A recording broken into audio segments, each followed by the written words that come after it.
하나님 감사합니다. 우리에게 십계명을 주셔서 하나님을 섬기도록 하셨지만 우리의 범죄함을 통해서 하나님의 계명을 지키지 못해서 이 땅에 예수 그리스도를 우리 죄값으로 보내셔서 십자가에 못 박혀 피 흘려 돌아가시게 하시고 우리의 죄값을 다 치루어서 우리에게 예수 그리스도를 통해서 복음을 주시고 하나님 나라의 소망을 주신 그 복음이 내용의 중심이신 예수 그리스도를 다시 한번 기억하고자 합니다. 그 하나님을 우리들이 예배라고 하는 것을 통해서 하나님에게 영광을 돌려야 되는데 요즘 세대에 하나님을 잘 알지도 못하면서 예배가 흐트러진 상태로 하나님께 예배 드리는 것이 아닌 것이 많이 유행되고 있습니다. 다시 한번 하나님께 예배하는 것이 무엇인지를 우리 선진들이 정리해 놓은 것을 가지고 다시 한번 생각하자 하오니 성령 하나님이여 우리의 마음을 움직여 주옵소서. 예수님의 이름으로 기도드립니다. 자, 오늘은 제 맨 앞에 두 장만 할 거예요. 웨스트민스터 예배 모범 그렇게 썼어요. 웨스트민스터 예배 모범이 어떻게 됐느냐? 예배 모범 그러면은 예배를 어떤 의식에 의해서 이렇게 예배를 드려라 하고 순서를 정해서 의식을 만들어낸 것이 아니라, 잘 들으셔야 돼요.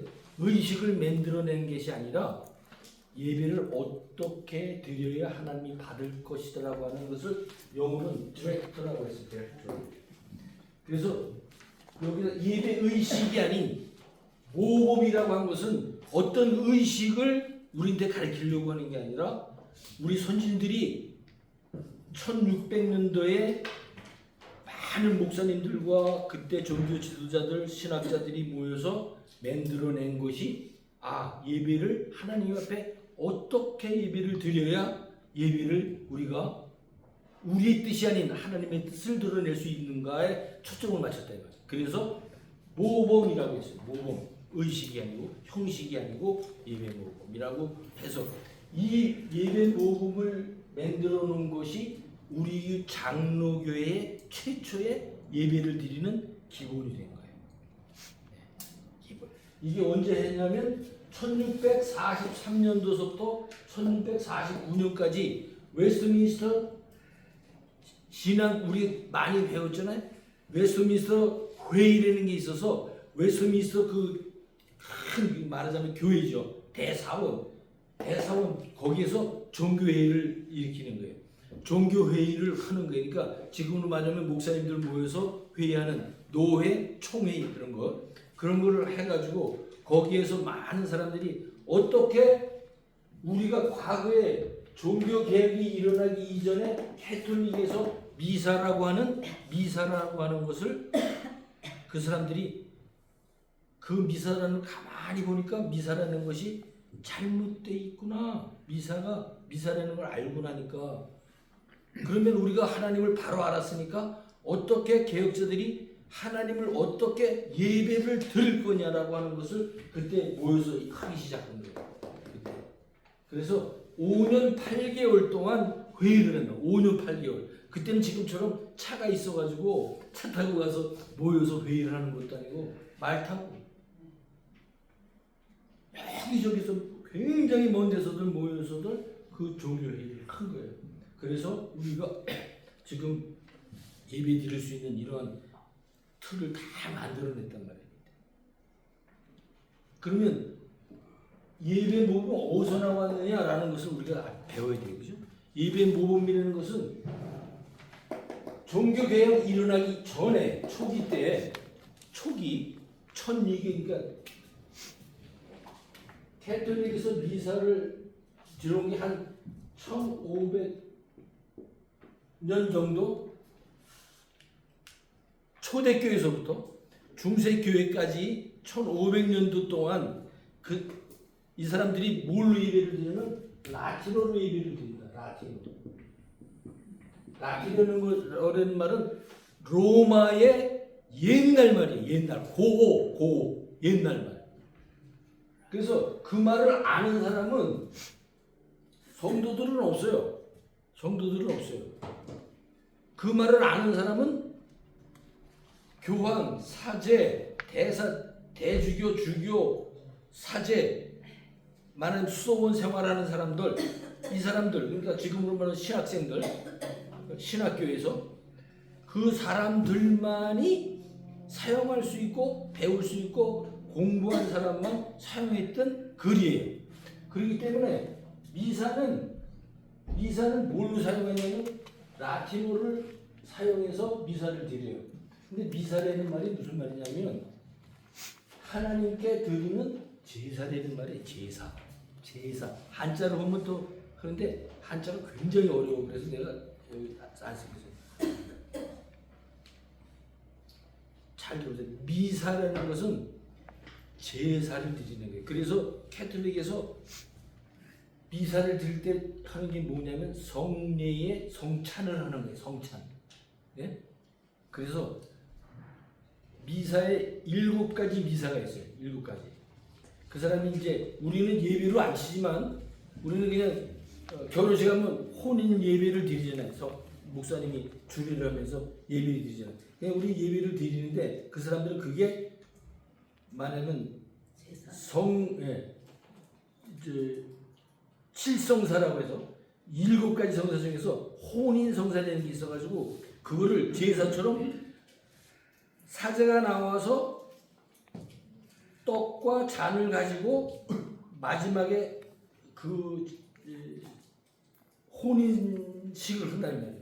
그래가지고 거기에 와 있는 그 말하자면 우리는 지금 나는 성도라고 얘기하죠. 성도. 예수를 믿고 구주를 영접한 여러분들은 성도이기 때문에 우리 교회에서는 성도이지만 옛날에는 앉아있는 사람들이 평신도에 무슨 말이든 못 알아들어요.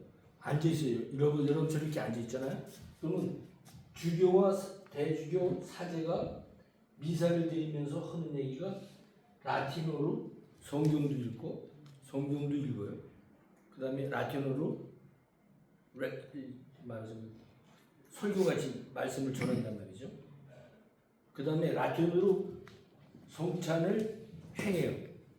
근데 그 사람들은 아무 알지도 못해요. 듣는 사람들은 그냥 고이기 때문에 라틴어로 그냥 이렇게 한번 가보셨어요? 미사 드리는데 가보셨어요? 사제가 아멘 무슨 뜻인지 몰라요. 그거를 1500년을 그러고 왔어요. 그러니까 모든 교회의 권력을 누가 짚고 있어요? 그렇죠. 신부들이 지금 얘기는 신부 사제들에 의해서 그냥 가르쳐요. 그러니까 그 사람들이 죄를 사해 준다 그러면 죄를 사해 주는 줄 알고 천국 간다 그러면 천국 가는 줄 알고 고해성사. 그렇죠. 내가 죄가 있으면 가서 고해성사를 하면 내가 사제가 죄를 사해주고 하는 줄 아는데 그 대가로 우리는 지금 연보를 하는데 그 사람들은 그 대가로 교회에다 계속 내야 자기들이 덕을 쌓아서 하나님이 만약에 어떤 분의 아버지 어머니가 돌아가셨잖아요. 그러면 그분들이 하나님의 나라를 가는 게 아니라 그분들이 연옥이라고 하는 중간지대가 있어요.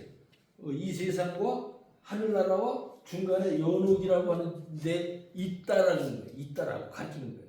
그러면 거기에 있는 사람들을 고해성사를 통해서 자식들이 와서 빌고 덕을 쌓는 거예요. 덕을 쌓는 게 뭘 쌓냐면 그 항아리에다가 땡그랑 하고 또 돈이 떨어지는 대로 그거를 거기서 들어서 그걸 자꾸만 쌓으면 그 사람이 아버지가 연옥에 있는 걸 하나님의 나라로 옮겨주는 거라고 가르치는 거예요.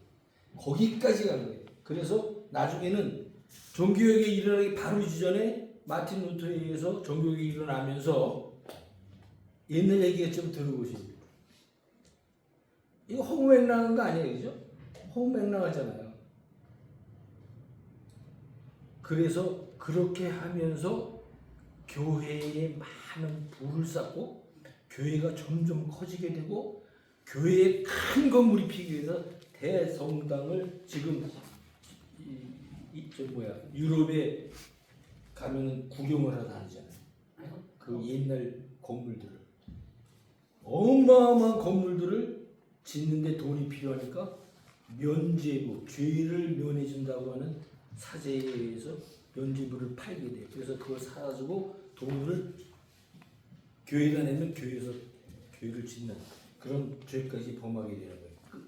그때 가서는 그렇게 어마어마한 거를 드리는데 이 사람 이 캐톨릭에서 드리는 미사를 가만 보니까 이거는 하나님께 드리는 예배가 아니라 제사를 드리는 거예요. 제사.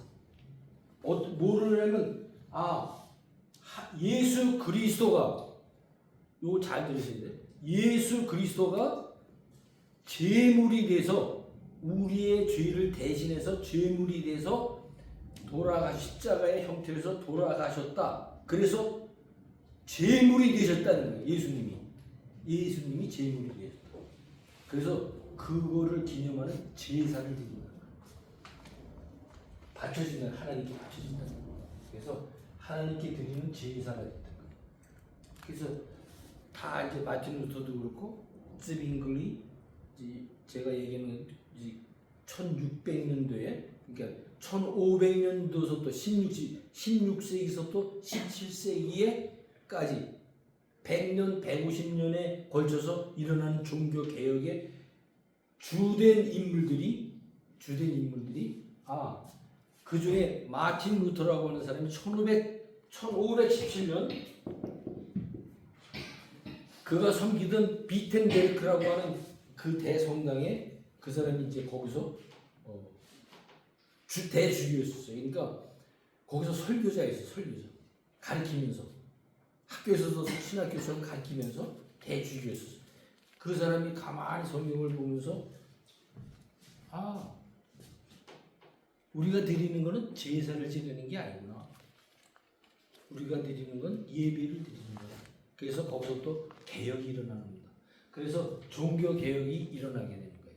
그래서 마틴 루터, 쯔빙글리, 켈빈서부터 이렇게 해서 사람들이 거기서 우리가 하나님 앞에 죄인이기 때문에 하나님 앞에 나가려면 예수 그리스도가 우리의 죄를 대속해서 죽으실 때는 그 믿음을 우리가 가져야 된다. 믿음으로 우리가 하나님의 나라를 갈 수 있다. 믿음으로 우리가 구원을 받을 수 있다라고 루터가 얘기를 하는 거예요.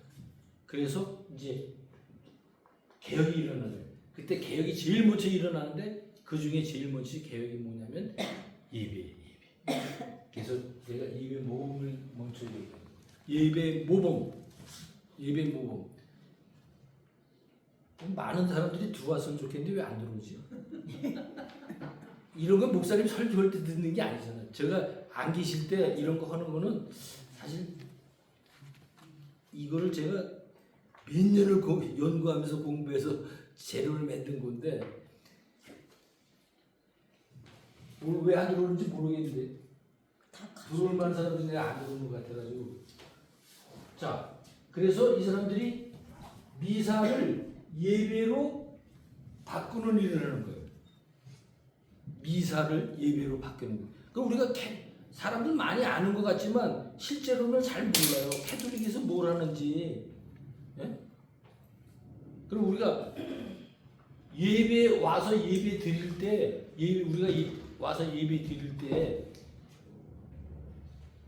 예수님이 우리의 죄값을 치러서 우리가 새 생명을 얻었기 때문에 그 은혜에 감사해서 하나님께 영광 돌리기 위해서 모이잖아요. 그래서 모여서 하나님 앞에 어떻게 예배를 드려야 하나님이 영광을 받을 거냐라는 데에 초점이 있어야 되잖아요. 그렇죠? 우리 그렇잖아요. 우리의 선진 그 많은 목사님들이 시작한 게 바로 그거예요. 왜 우리가 하나님 앞에 바로 예배를 드려야 되느냐? 어떻게? 그거를 지금부터 이제 하려고 하는 거예요. 그래서 예배를 개혁을 했어 이제. 예? 많은 사람들이 영국에서 시작. 지금 얘기하는 것은 시작이 영국이에요. 영국. 웨스트민스터라는 거는 영국의 큰 시예요, 시. 거기에 큰 교회. 거기에서 이제 회의를 시작해서 우리가 항상 듣는 웨스트민스터 신앙 고백서. 예? 거기 이 동안에 만들어낸 게 이 동안에 만들어낸 게 웨스트민스터 신앙 고백서뿐만 아니라 예배 모임이라는 것이 거기서 나온 거예요. 거기서. 그래서 어떻게 하나님께 예배를 드려야 우리가 하나님께 영광을 드릴 수 있느냐. 그러니까 옛날에 제사를 통해 예배를 드리면서도 미사를 통해서 아무것도 모르고 가서 앉아 있다가 뭐라 그러면 아멘 하고 나오고 그렇게 해서는 우리가 하나님 앞에 영광 돌릴 수 없다라고 하는데 초점이 있었던 거예요. 예? 사실 종교 개혁이 없었으면 그냥 라틴어로 계속 지금까지 교회가 이끌어 만약에 왔다면 우리도 무슨 말을 하는지 목사님들이나 학교에서 배워가지고 그거 알지? 모르는 말을 찬송도 마찬가지고 찬송도 사실은 뭐 음악 그때는 그레고리 챈트라 음악에서 그레고리 챈트라에서 지금도 찬송가 이렇게 악보로 돼가지고 우리가 다 같이 부르는 게 아니라 올긴에서 올긴 주로 올긴을 많이 사용했는데 아주 저음의 기본 3화음이라고 하는 음악을 가지고 이런 식으로 음악이 굉장히 아주 사람의 마음의 뭐라 그럴까 깊은 데를 움직이려고 하는 그런 음악으로 저음을 상대로 해서 그렇게 음악을 썼었어요. 그래서 그 옛날 그 천주교에서 사용하는 음악은 아무나 음악을 하는 게 아니라 우리는 다 찬송할 수 있었지만 특별히 훈련된 사람들이 그것을 그렇게 했었단 말이에요. 그러니까 그 장엄한 것을 나타내기 위해서 장엄한 것을 그러니까 음악도 그렇고 예배도 그렇고 그래서 음악은 예배의 한 부분 우리가 사용하고 있잖아요. 찬송을. 근데 예배를 개혁하는데 라틴어가 예배를 할 수 있겠나라는 제일 첫 번째 의문이 생겼던 거예요. 라틴어로 많은 사람들이 그럼 교식자들이 아닌 다른 사람들은 언제 가서 라틴어를 배워가지고 예배를 드려 말이 안 되잖아요, 그죠? 그래서 어떻게 했겠어요? 개혁을 했죠. 라틴어로 해서는 성도들한테 아무 영향을 끼칠 수가 없구나라는 것을 깨달은 거예요. 그때 우리 선진 목사님들이 그 159명이라고 했는데 160명 되는 그 목사님들이 지금으로부터 500년 전에 이런 걸 깨달은 거예요. 라틴어 갖고는 안 되겠구나. 그래서 마틴 루터를 비롯해서 마틴 루터보다 사실은 먼저 존 위트니스나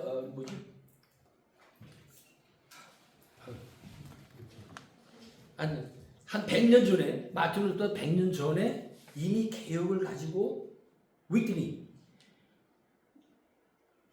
사람이 성경이 이 라틴어로 돼 있어가지고 사람들이 못 읽는구나. 그러니까 이거를 개혁을 해야겠구나. 고쳐야 되겠구나라는 생각을 하고 있었는데 엄두가 나지 못했어. 왜? 교회의 힘이 너무 세기 때문에 이거를 건드릴 수 있는 사람이 아무도 없는 거예요. 잡아다 죽이면 죽는 거예요, 그냥. 종교개혁이 다 목숨 걸고 했잖아요. 마틴 루터 때 와서 마틴 루터를 비롯해서 그런 사람들이 많이 일어났던 거예요. 우리는 알기를 마틴 루터만 생각하지만 많이 있었던 거예요. 그래서 마틴 루터를 통해서 라틴어가 각 모국어로 번역이 되게 된 거예요. 번역이 돼. 그래서 독일어로 마틴 루터는 루텐베르크라고 하는 인쇄소를 통해서 성경을 독일어로 막 찍어내기 시작합니다.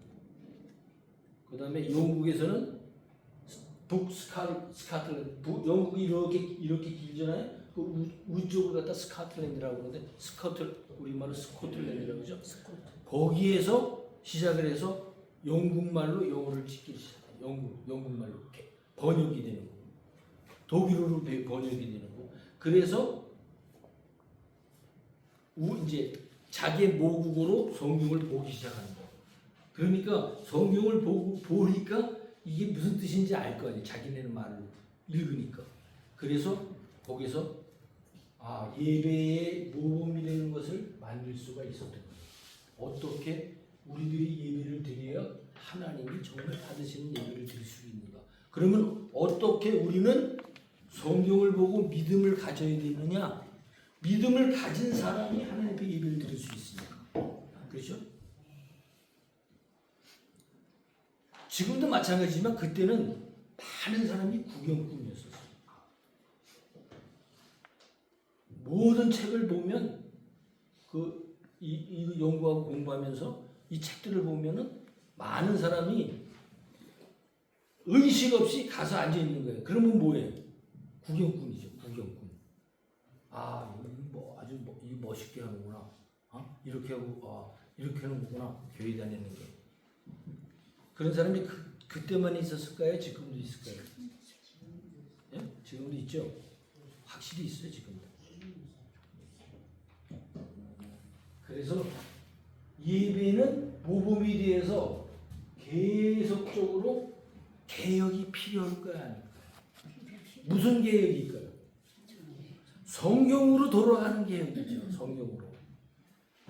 개혁자들이 지금까지 159명이라고 얘기했던 모여서 회의했던 그분들이 뭐를 얘기했냐면, 성경 말씀은 변함이 없지만 우리는 계속 성경으로 돌아가야 된다는 거예요. 우리가 성경으로 돌아가야 돼. 말씀을 듣고 또 들어도 또 들려주시오라고 우리 목사님 계속 얘기하시죠. 왜? 그 말씀이 우리의 생활화가 돼서 하나님 옆에 예배의 생활로 드려지지 않기 때문에 그냥 머릿속에서 들어왔다 나가는 거예요. 너무나 이런 일이 많이 있었던 거예요. 자, 그래서 라틴어가 각국 모국으로 돼서 마틴 루터가 독일어로 했고, 독일어가 된 게 이제 영국으로 가서 영어로 됐고, 영어가 이제 미국으로 와서 영어가 돼서 또 한국으로 와서 영어가 한국말로 100여 년 전에 우리 손에 한글로 성경을 받은 거예요. 네. 그렇게 하기까지 피 흘려서 목숨을 걸고 예배를 개혁하고,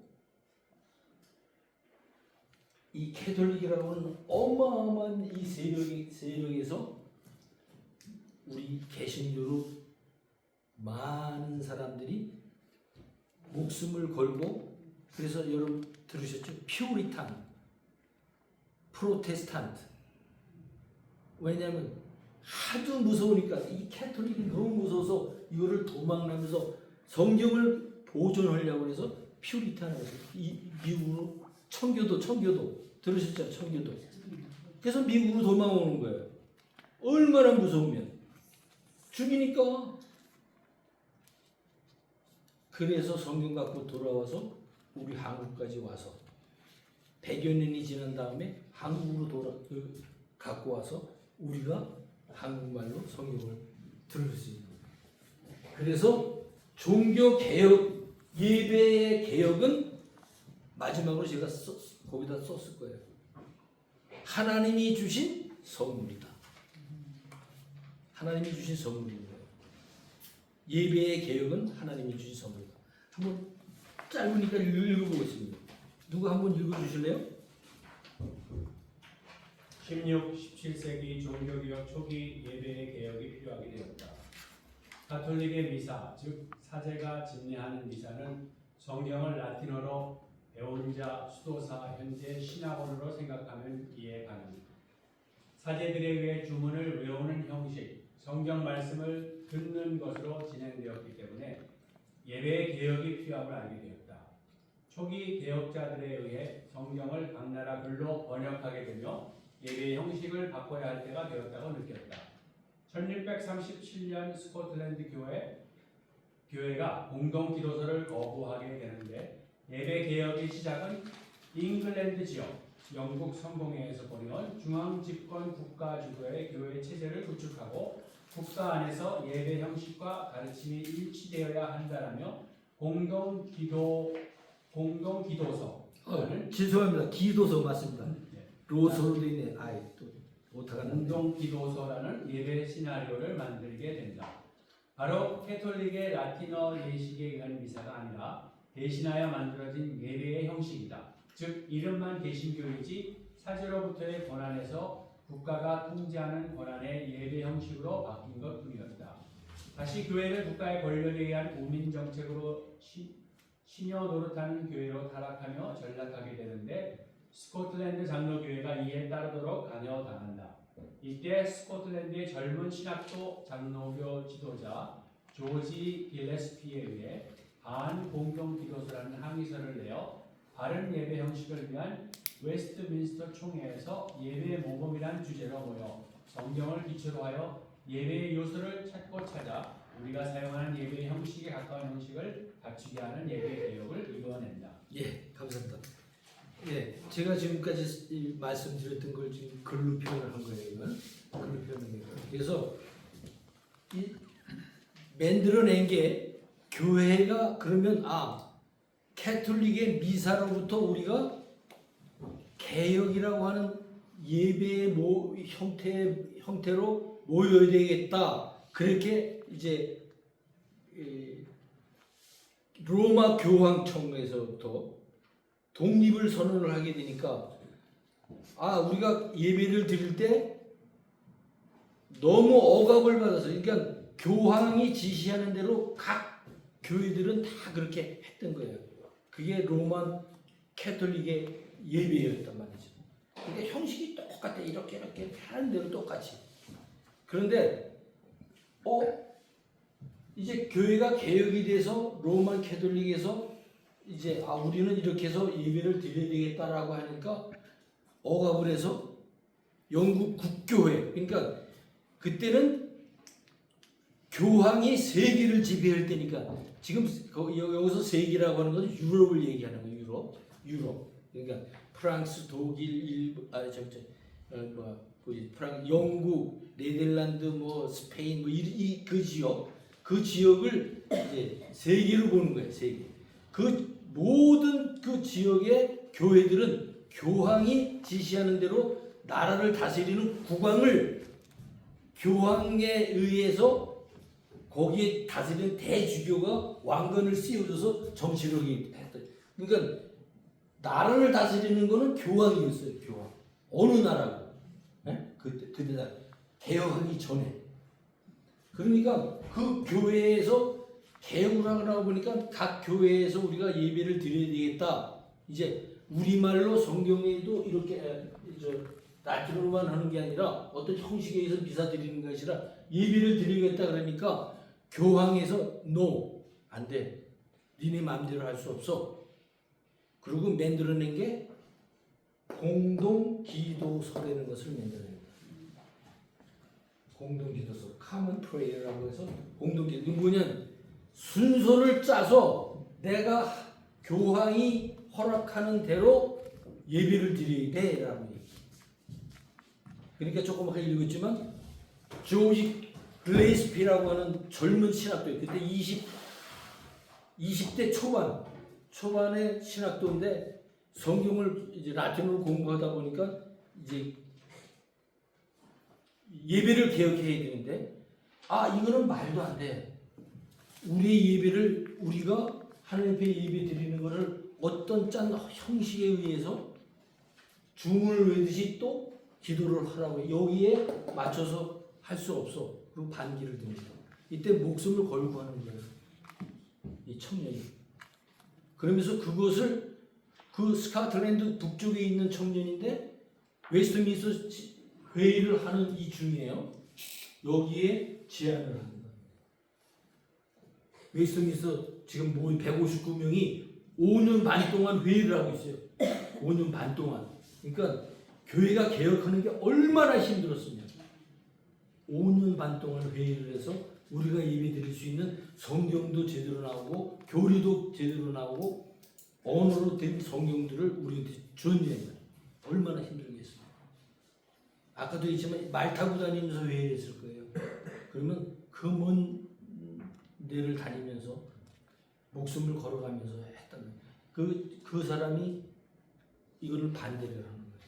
그래서 그것을 받아들여서 이 회의에서 웨스트민스터 총회에서 그것을 예배 모범이라고 해서 너희들은 이렇게 교회에서는 예배 드릴 수 있다라고 그래야 성경에 부합한 예배를 드릴 수 있다라고 알려주는 거예요. 거기서 만들어낸 거예요. 그러니까 지금부터 500년 전에 이런 예배 모범이 없었으면 우리는 지금까지 우리가 지금 드리는 찬양이나 우리가 드리는 예배 이런 형식의 예배를 형태의 예배를 드릴 수 없었던 거예요. 이건 무슨 제가 이게 목사님 설교하면서 이런 거는 아무도 할 수 없으니까 제가 이제 목사님 이렇게 특별히 또 우리 당회에서 허락해서 제가 이걸 하고 있으니까 그래서 이제 제가 이렇게 시간을 주셔서 참 교회에 감사합니다. 자, 그래서 예배 형식이 아니라 예배 모범이라고 사용하게 되었다. 현대 개신교에서의 자유로운 예배 모습은 바로 웨스트민스터 총회의 예배 개혁을 위한 회의 끝에 이루어낸 하나님의 섭리와 선물이다. 예배 개혁은 하나님의 선물이다. 종교 개혁도 하나님의 선물이다. 우리가 개인적으로 하나님을 만나서 정말 성경을 통해서 믿음을 갖고 성경을 통해서 하나님과 연합돼서 우리가 살 수 있는 이러한 참 놀라운 일들을 그때 이루어냈다는 거죠. 이렇게 시작된 예배의 개혁은 장로교 개혁자들에 의해 성경적 예배 요소가 무엇인지를 정리하게 되었다. 그래서 회의 때 예배 요소들을 쭉 찾는 거예요. 거기서 찾아가지고 이렇게 예배 드리는 게 좋겠다라고 했습니다.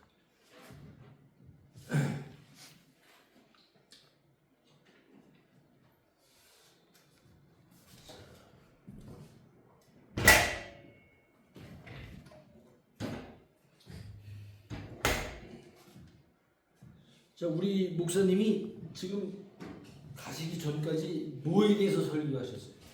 가시는 분. 예? 예, 십계명. 예. 출애굽기 그다음에 신명기 5장에 십계명에 대해서 1절, 2절까지 하고 가셨어요. 십계명이 뭐냐? 십계명. 예. 그러면서 지난주까지죠. 지난주에 목사님 설교하시면서 수가성 여인의 예배에 대해서 얘기했어요. 예배. 왜 십계명이 예배와 연결이 되느냐. 거기까지 얘기하고 가셨어요. 그죠? 자, 그 연결이 아니라 그것을 리마인드라고 했습니다. 다시 요한복음 4장 24절 누가 읽으셔도 좋고 빨리 읽으셔도 외우시면 그냥 외우셔도 좋고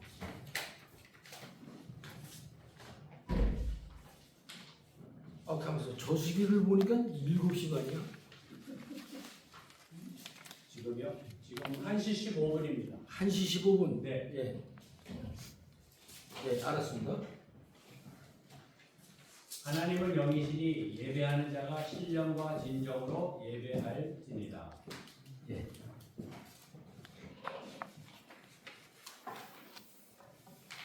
하나님은 영이시니 하나님께 예배하는 자는 왜냐면 수가성 여인이 어떻게 해서 하나님께 예배를 드리냐 물어보잖아요. 그러니까 예수님이 얘기하는 거예요. 예수님이.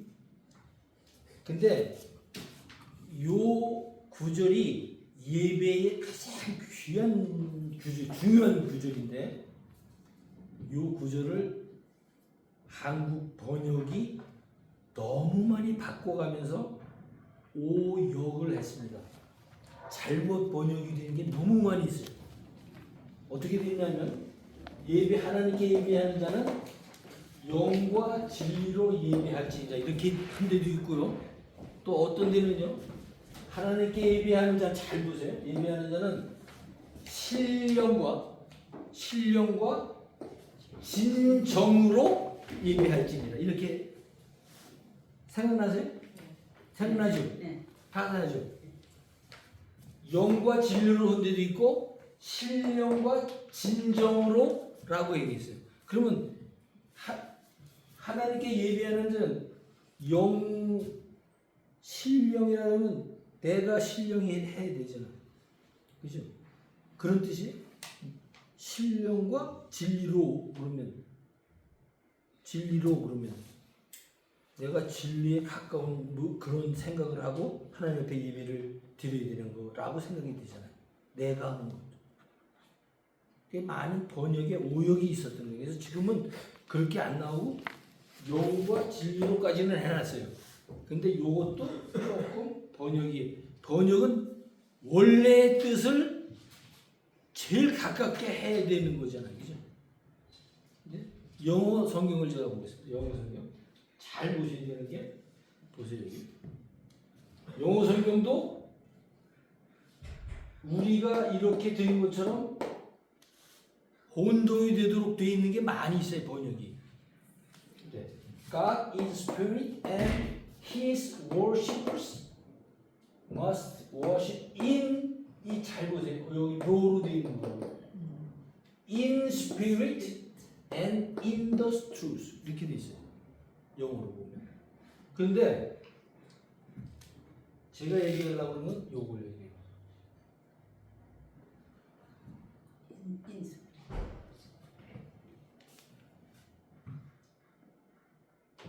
이 영은 우리가 영이 맑아져서 하나님 앞에 예배드린다는 뜻이, 내가 작년에 성경 공부하면서 이거 한번 다뤘어야 했는데 못 들으신 분 때문에 제가, 이 용은 지금 우리가 얘기하는 그냥 용이 아니라 대문자 스피릿이에요. 대문자 스피릿. 하나님의 영이에요. 그럼 뭐예요? 성령 하나님인 거예요. 성령 하나님. in 그랬으니까, in spirit 그랬으니까 뭐예요? 성령 하나님 안에서 이런 말이죠. 그죠? 성령 하나님 안에서. 그 다음에 in the truth. 진리는 뭐예요? 진리는 뭐가 진리예요? 진리는 하나님의 말씀만이 진리죠. 말씀은 누구를 얘기하고 있어요? Jesus Christ. 예수 그리스도를 얘기하고 있어요. 진리는.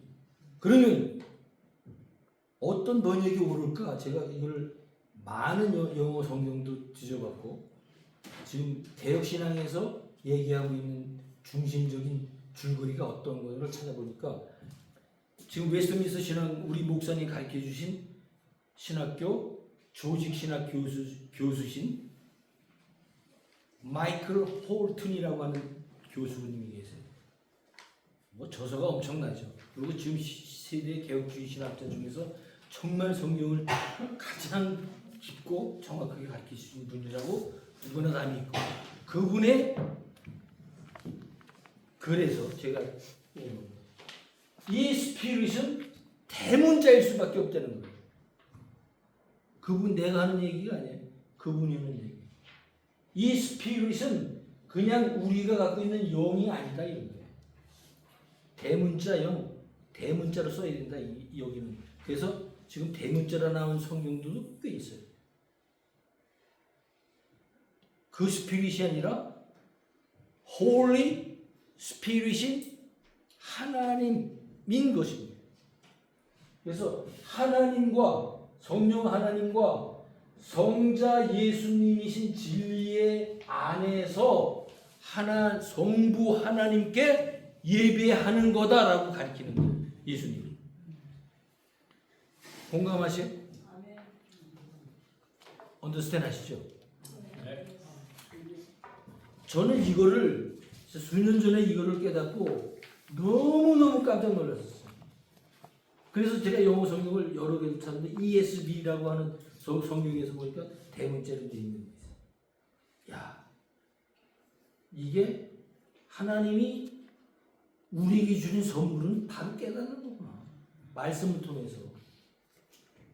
하나님을 예배하는 자는, 하나님께 예배하는 자는 성령 하나님과 성자 예수님 안에서 영광 돌리기 위해서 예배하는 거다. 그래서 요한복음 4장 24절이 예배의 가장 중요한 핵심 단어로 쓰이는 거예요. 이것을 지난주에 우리 목사님이 말씀하신 거예요. 지난주에 목사님께서 말씀해 주신 거예요. 근데 이런 얘기는 안 하시잖아. 못 하시는 게 아니라 안 하시잖아. 이런 거는 이런 시간이 되면은 설교 시간이 아니기 때문에 할 수가 있지만, 그래서 지금. 근데 우리가 알듯이 예수님이 우리에게 십계명을 주시죠. 율법이라고 하죠. 율법. 예? 율법. 이건 제가 나중에 한 번 더 할 겁니다. 그래서 제가 이거 잠깐만 할게요. 십계명 율법이라고 해요. 그 다음에 언약이라고 해요. 근데 출애굽기나 레위기 쭉 나오면서 보면 신명기까지 신명기 열왕기 쭉 역대하까지 가봐요. 쭉 나올 때 보면 십계명을 담은 그 궤가 있어요. 궤. 그걸 뭐라고 그랬어요? 모세가 맨 처음에 어디다 집어요? 언약궤라고 그래요. 언약궤. 그 다음에 법궤. 그죠? 법궤. 그 다음에 쭉 보시면은 한번 성경을 지금까지 읽으시면서 한번 쭉 거기 한번 읽으시면서 또 다음에 읽으실 게 있으면 한번 거기다 이렇게 언더라인 해보세요. 얼마나 나오나? 법궤, 언약궤, 증거궤, 하나님의 궤, 여호와의 궤. 내가 못 찾은 것도 있을지도 몰라요. 보면은 이름이 다 그래요. 십계명은 사실은 일계명이죠. 일계명이 뭐예요? 나 외에 다른 신을 섬기지 말라. 이계명. 얘기를 못해. 나 외에 다른 신 만들지 말라. 이계명. 삼계명 뭐예요? 하나님의 이름을 망령되이 일컫지 말라. 삼계명까지. 4계명은 안식일을 거룩하게 지켜라. 그럼 1, 2, 3계명이 하나님에 대해서죠. 그죠? 하나님에 대해서. 하나님에 대해서 이 사람 지금 누구한테 주는 거예요? 이거 10계명 누구한테 준 거예요? 지금? 예? 우리에게 줬어요? 그때 모세 있을 때 있었어요? 누구한테 줬냐고요? 빨리 얘기해. 예? 이스라엘이 줬잖아요. 이스라엘은 그냥 살던 사람인데 아브라함을 만들어서 이스라엘은 족속을 만들기 위해서 어디로 보내? 애굽으로 보냈잖아요. 애굽. 그죠? 애굽으로 보내서 거기서 몇십 년 동안에 거의 한 애들까지 하면 한 200만이 된 거예요. 그걸 이스라엘이라고 했잖아요. 이스라엘. 예? 그거는 이스라엘은 하나님의 선택의 민족이라는 뜻이죠. 그죠? 맞아요? 그러니까 그 사람들은 항상 무슨 chosen people이에요. 그 사람들. 나는 선택된 사람이야. 그렇죠. 선민이죠. 선민의식 갖고 있는 거예요. 그렇죠? 근데 세상에는 그 사람들만 살았어요? 아니에요. 아니죠. 애국 사람 좀 많았어요? 어?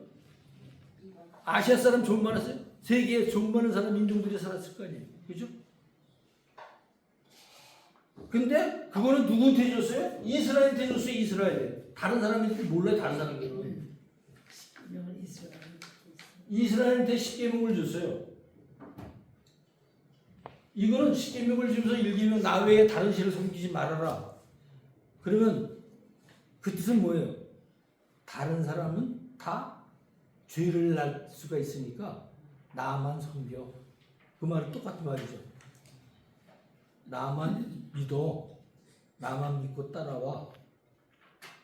그 우리 지금 믿는 사람들은 똑같이 믿는 사람들한테는 십계명이라는 게 필요하잖아요. 그죠? 예수 안 믿는 사람 바깥에 많잖아요. 더 많잖아요.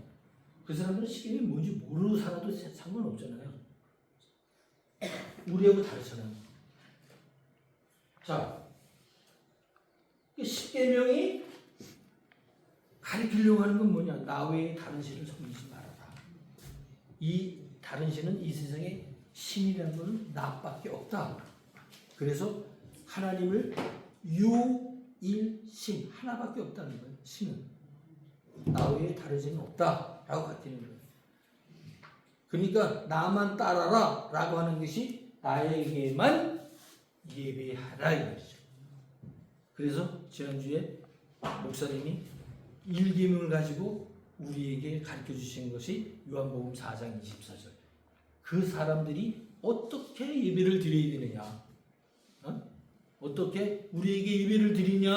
하나님께 우리를 통해서 하나님 앞에 예배를 드려야 되느냐라고 얘기할 때 성령 하나님과 성령 하나님이 우리에게 감동을 주셔서 이미 우리에게 빛을 비춰 주셔서 예수 그리스도를 믿음을 가지고 구원을 받게 길을 열었다는 거죠.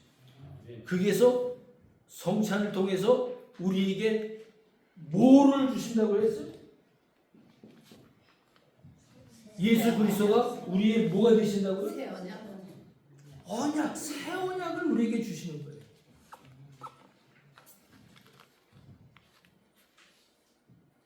자, 왜 새 언약이 되는지 잠깐 얘기했습니다. 예수 그리스도께서 십자가에서 피 흘려 우리 죄를 담당하셔서 죽으셨어요. 다시 죽었다가 부활하셨어요. 그래서 3일 만에 부활하셔서 하늘나라에 가셔서 이제 예수님이 이제 우리에게 누구를 보내셨어요? 네. 자신 있게 얘기해요. 성령 하나님. 저는 이제 굉장히 강조할 거예요. 우리 보통 그냥 성령 그렇게 얘기해요. 성령님 이렇게 얘기하고 성령이 오셨네, 성령이 가셨네, 보통 이렇게들 얘기해요. 삼위의 하나님은 동일하시고 한 분이신 거예요. 그러나 삼위의 모든 분이 성부 하나님, 성자 하나님, 성령 하나님이지 성부 하나님, 성령이 하나님이, 성자 하나님이 다스리는 어떠한 하나님 정도가 아닌 거예요. 그러니까 여러분들이 생각하실 때 앞으로는 성령이라고 얘기하지 않으시면 좋겠다는 생각이 들고 성령 하나님까지 완전한 하나님으로 여러분이 인식하시. 그냥 성령은 어떤 파워, 능력, 미러클 하는 제한된 방언을 주는 그러한 하나님이 아닌 거예요. 완전하신 하나님, 성부 하나님. 그분이 계획하시고 섭리하셨고 성자 예수님이 구원을 이루셨고 실제로 성령 하나님이 그 하나님의 모든 일을 이루신 것을 우리에게 적용시켜서 델리버리 해주셔서 이제 그 완전하신 하나님이 우리 안에 계시는 거예요. 여기 성령 하나님만 계시는 거 아니에요. 성자 하나님도 계시고요. 성부 하나님도 그 계획을 이루셨던 하나님이 뭘로 계세요? 말씀으로 예수 그리스도께서 우리 안에 계시는 거예요. 말씀으로 우리 안에 계셔서 그분을 새 언약이라고 우리가 믿고 사는 거예요. 얼마나 대단해요? 얼마나 놀라워요? 정말 놀라운 거예요.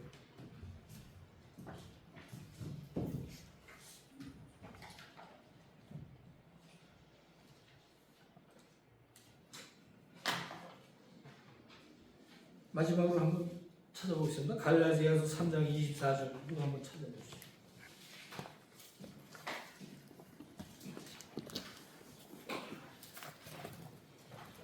이같이 율법이 우리를 그리스도께로 인도하는 초등교사가 되어 우리로 하여금 믿음으로 말미암아 의롭다함을 얻게 하려 함이라. 예. 믿음이 온 후로는 우리가 초등교사 아래에 있지 아니하도다. 거기 몽학 선생님 이런 말 없어요? 없어요. 옛날 거가 얼마 선생이고 그래요? 기억. 네. 아 이게 옛날 거예요. 그렇죠. 네. 네, 그냥 그래서 초등교사라. 자 이렇게 지금 성경도 우리 성경도 개혁 성경, 번역 성경 뭐 여러 가지 있어가지고 빠진 것도 있고 뭐 많이 그래요. 그런데 하나님이 우리를 통해서 구원하시고자 하는 그 계획되어 있는 말씀이 어떤 번역이 잘못됐다고 해서 거기에 우리에게 구원을 못 주는 그런 번역이 된 게 아니고 단어가 빠질 수가 있어요. 그러나 중심적으로 우리를 구원하시겠다고 하는 메시지는 분명히 성경 안에 우리에게 다 계시해 줬다 이렇게 믿으면 되는 거예요. 제가 뭘 얘기해도 깜빡했는데 지금 갈라디아서 3장 24절 25절 왜 십계명이 잘 보세요. 이제 어떻게 연결되는가 참 재밌어요. 십계명이 왜 율법이라고 그랬고 이걸 이스라엘인 지금 현재의 이스라엘이 누구예요? 우리지. 그죠? 우리잖아요. 현재의 이스라엘인 예수 그리스도를 믿는 성도 여러분과 저는 이스라엘이에요. 이 이스라엘에게 왜 새 언약이 되느냐? 새 언약. 십계명을 이거 딱 비추니까 예수님 외에 다른 신을 너무 많이 섬겨. 우리 목사님 좋아하는 돈 많이 우상이라고 얘기하면서 얘기 많이 하시잖아요. 하나님보다 돈이 더 좋아. 우상이죠? 알죠 우리들이. 그런 거는 성도들만 알아요. 바깥에 나가서 다른 사람한테 얘기하면 야 너 미쳤니 그러지. 우리 하나님보다 더 좋아. 속으로는 돈이 더 좋을지도 모르지만 어쨌든 우리 현재 이스라엘인 우리에게도 십계명이 유효하다는 거는 지금도 십계명 우리가 해야 되죠. 신약에 와서 십계명 없어졌어요? 아니죠. 마태복음에 보면 11조에 대해서 얘기하면서 의와 신과 이는 뭐라 그랬죠? 십계명 얘기하면서 박하와 유향과 뭐죠? 세 가지 있잖아. 뭐 그렇다고. 네. 11절 얘기하면서 근체. 근체되는 건 지금 우리 뭐죠? 시금치 같은 뭐 그런 종류라고 그래요. 근데 그 씨앗이 얼마나 작겠어요. 그거를 그 씨앗을 걷어들이면 거기를 다 계산해서 보이지도 않는 그거를 후춧가루 같은 거 그런 거를 지어가지고 거기에서 10분의 1을 나눠서 하나님께 드릴 줄은 안다 이 거죠. 그러면서 의와 인과 신을 버렸다 너희들은. 예수님이 얘기하시는 너희들의 믿음은 없으면서 행위로 그거 하나를 두 알에서 10개면 하나는 하나일 거야 라고 드리는 거짓 믿음만 우리들이 갖고 있다는 거죠.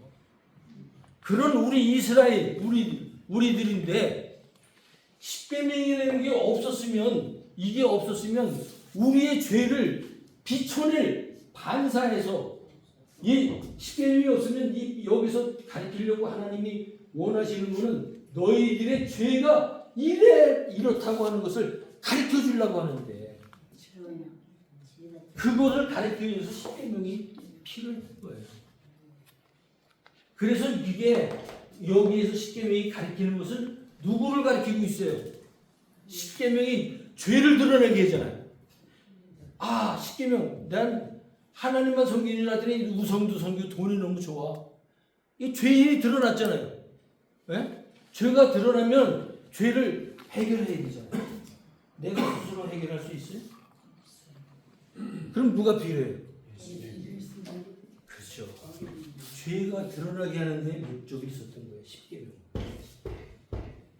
그래서 갈라디아서에서는 그걸 갖다가 몽학 선생이라고 얘기해요. 몽학 선생. 왜?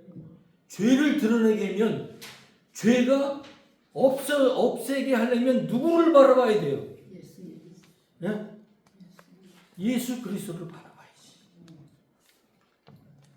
그래서 예수 그리스도를